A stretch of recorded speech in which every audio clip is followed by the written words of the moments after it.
So, telling stories has been present for as long as man has existed.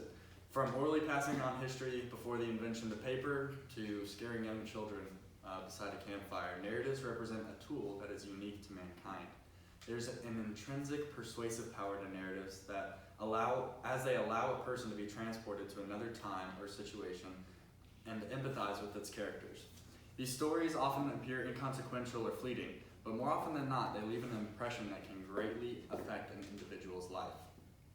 For my project, I decided to analyze how the Church of Jesus Christ of Latter-day Saints, or LDS, as a cult, utilized narrative persuasion theory to retain and convert new members. I used Glaser and Strauss's 1965 method of qualitative analysis to accomplish this. So the Mormon faith, the Church of LDS Church, represents an excellent case study of how persuasive power of narratives can be harnessed to impact an individual's life and perhaps ultimately their eternity. The cult has over 15 million members and is noted as being the second fastest growing church in the United States. Ultimately, because of this, it can be said that the LDS church members are extremely successful communicators, persuading millions to join their cult and adopt their beliefs. So, how do they do this? Again, I'll give a brief overview of what narrative persuasion theory is and then go into the specific methods that the LDS community uses to employ this. So narrative persuasion is concisely defined as the impact that narratives have on the attitudes, beliefs, and behaviors of those who are exposed to them. And that's according to the mother of narrative persuasion, Moyer, Goose, and Dale in 2017. How this is accomplished can be explained through three basic models of persuasion. And they all interact in order to make a story or narrative persuasive.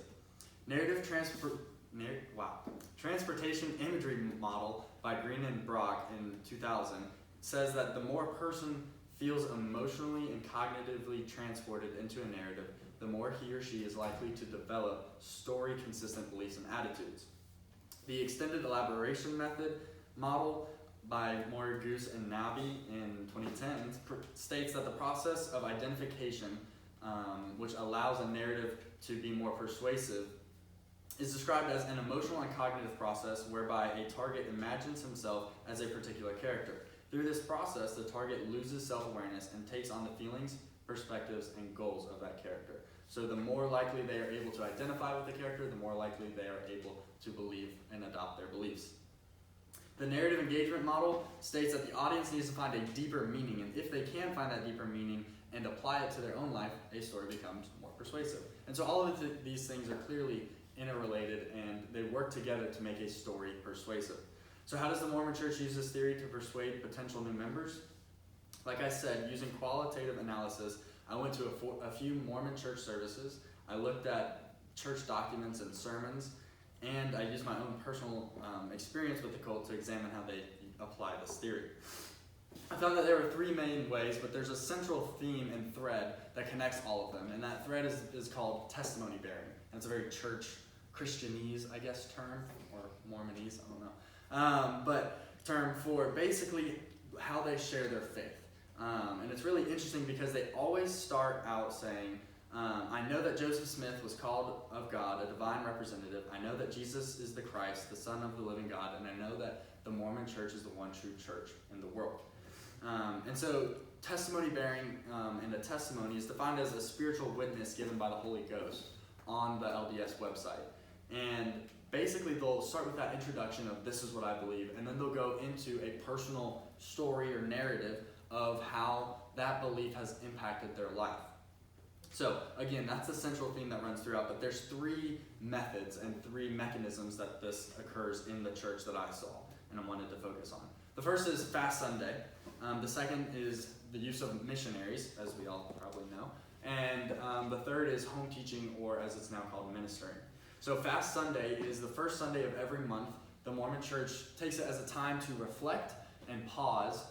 They fast both physically from food, and then during the church service, there's a period of reflection.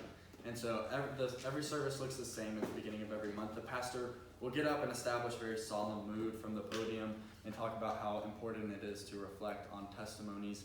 And then it basically becomes an open mic, which is really interesting as members of the congregation go up and share their testimony or bear their testimony. to use their own terms.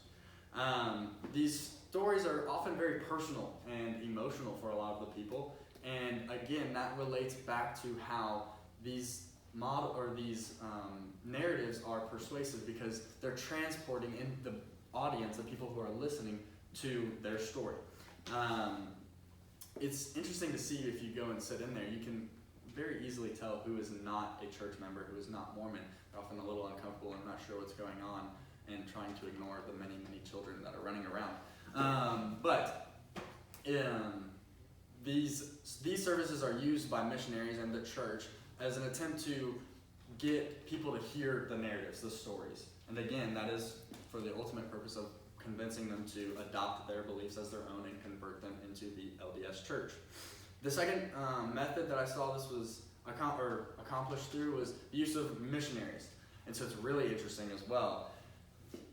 The church encourages, I'll put encourages in quotes, that college-age members go and dedicate 2 years of their life to service, avoiding all contact with the outside world, and serve the church as missionaries wherever the church will take them. And that's really interesting. I say encourage because if members do not go on a missionary service, there's a lot of stigmatization that occurs, and there's a lot of questioning of, oh, is your faith real? And so it's almost a requirement without saying it's a requirement.